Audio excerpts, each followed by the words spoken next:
So we've got this Chevy Trax here, folks. Look at the front wheel on this thing. Hopefully we can see this.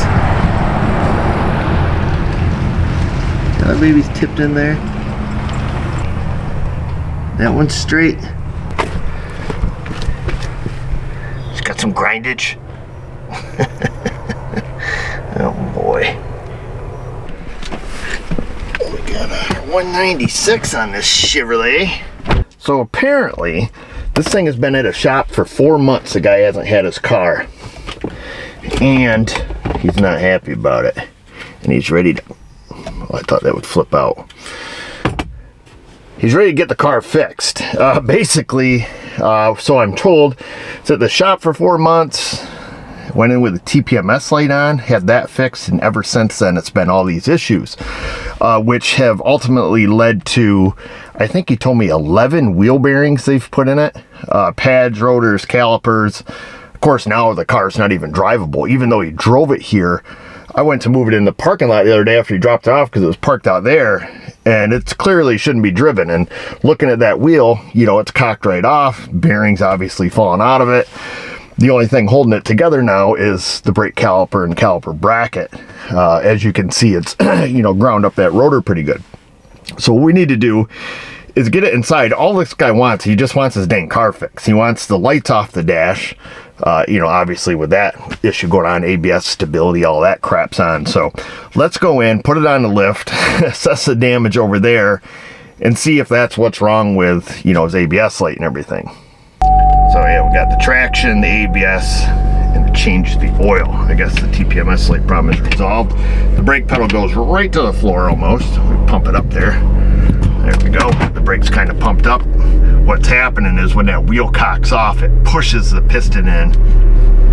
Yeah, because I pull the head now, the pedal goes to the floor again. So we'll just very gingerly drive ahead here. We're not going to take it for a shake.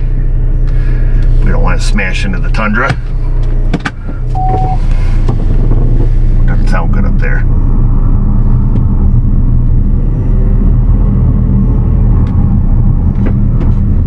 That don't sound good at all. I think even before we plug in a scan tool, let's just lift it up and go visual inspection. Apparently they have done thousands of dollars worth of work. I thought he told me near $3,000. I could be wrong. But it was a lot of money that he has into this thing for a completely non-functioning, non-drivable car.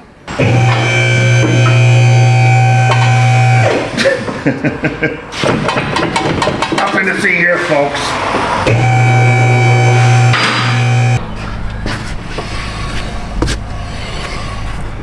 Brand new pad rotors, caliper, and that wheel. Oh, jeez. Looks like the thing needs potty train too. Left the old snail trail on the way in.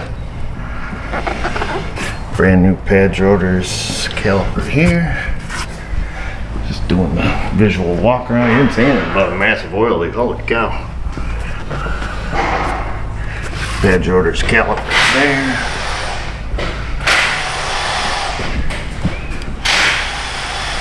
Well, you know what they say about these Chevy Trax? If there ain't no oil under them, well, there ain't no oil in them. That lady is a big problem. Brand new pad rotors, calipers. Thankfully, we got a good caliper bracket. That's all held that wheel bearing in there. This just gets better. Look at the lower ball joint bolt. They got her held together with a piece of EMT tubing. So when you turn the wheel, it hits the control arm. Well, this is a really nice shop. The double stack washer on that side. Run what you brung, I guess, huh? Holy crap, man. I could see some backyardigans happening like this, but this guy's paying for this kind of work. Holy smokes. What do we got here? Some rando nut and bolt there. Looks like she's got new axles and sway bar links. This side's got an aftermarket CV axle as well, isn't it? No, that's an OG, that's an original.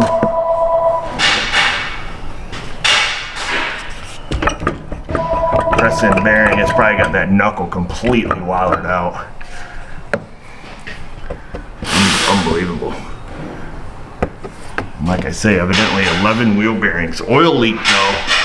pretty common oil filter housing adapter, but I think you got to pull the turbo on these ones. Turbo. She hasn't been PPing for too long though, because it's barely on the exhaust, so that must be a relatively new leak. I don't know, hard to say. That baby's pretty soaked. So it could have been guzzling for a while.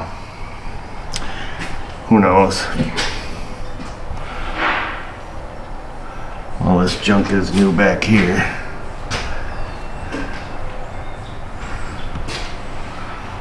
Alright, well, let's see how you like that brake hose. Got the old curly Q, classic rubbing on the parking brake. Hey, who needs brakes? They're only optional where I come from. That one's good.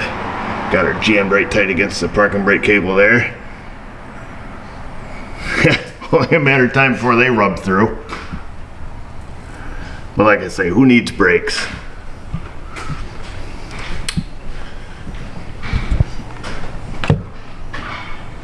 Holy smokes.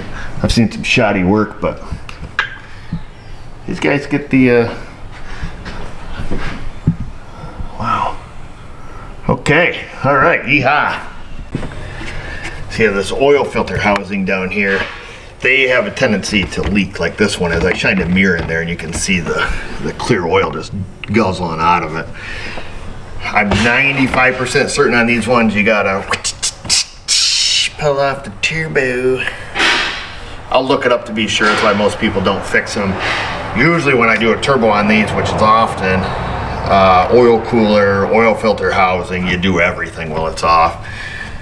These engines are big time junk. I'm actually surprised to see one with this many miles on it. I can't say I've seen one that high of mileage, to be honest with you. Let's see if we have a code for the right front wheel.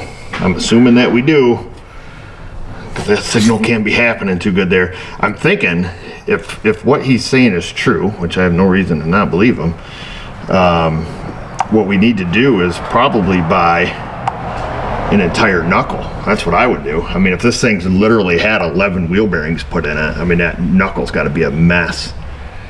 Left front wheel speed amplitude, low amplitude, right front wheel speed erratic. I mean, the problem is we can't even drive the dang car right now. So I have no idea if something, you know, wonky is going on with that or not. I say we got to start with this and go from there.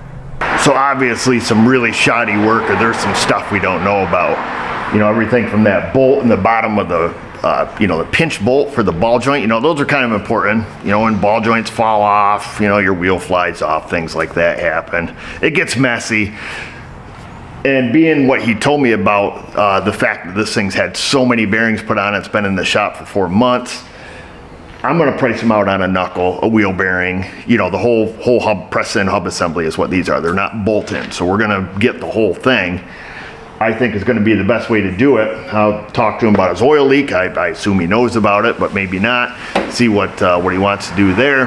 And then as far as that left front being, you know, low amplitude signal, I don't know. I mean, we can't drive it. We can't even run it on a lift really with that right front wheel falling off.